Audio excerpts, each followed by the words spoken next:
Hello everyone, I'm Lirui. I work on the robot locomotion group at MIT CSAIL with Professor Roster Drake.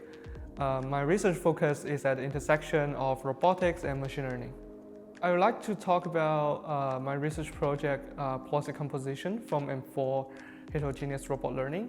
In this project, we investigate how to leverage data from three different domains that are common in robot learning, which is simulation, human videos, and also real robot teleoperation data. And these three different domains have their own pros and cons as data sources, and they're all very distinct from one another. For instance, human videos such as YouTube provides the largest existing online demonstration sources for robot learning, but they lack the action labels. I.e. we do not see the actual command of joints when we watch a YouTube videos of, for instance, a human cutting or preparing meals.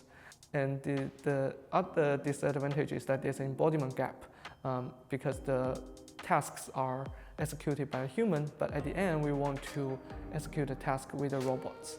The second data source is simulation. So simulation has the benefits of providing infinite amount of data with many known factors, but what they cannot capture is the unknown factors, or like the sim to real gap. For instance, the context is really hard to model in simulation. The final one is teleoperation. Teleoperation has the least embodiment gap, but the problem is that they are very expensive to acquire at large scale. So one of the biggest challenges is how do we leverage all of these pros and cons of different data sources to build a foundation model.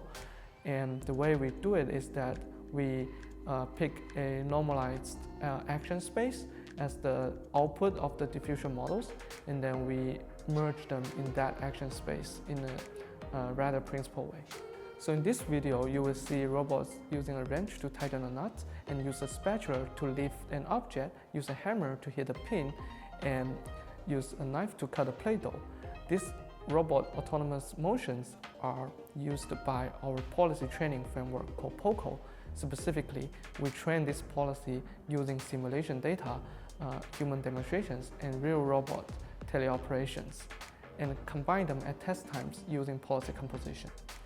Yeah, so I think my research will be extended to many real-world robot applications, such as household robots, that as roboticists we always want to build these general robots that can help people with daily chores in the real world, or take care of elderlies.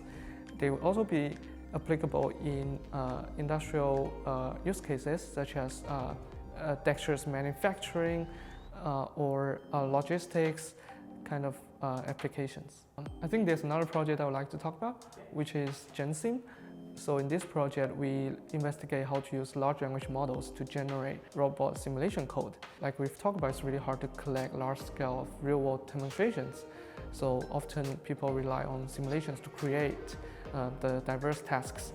However, creating these tasks takes a lot of efforts. So in particular in this project, we investigate GPT-4 and also some open source language models to see their capabilities in writing robotic simulation code. And this code can then be used to generate hundreds of tasks in simulation to pre-train a robot policies. In particular, we investigated the scaling loss of this robot pre-training procedure, and we find that with more tasks being pre-trained on, the robot policy exhibits better and better generalizations.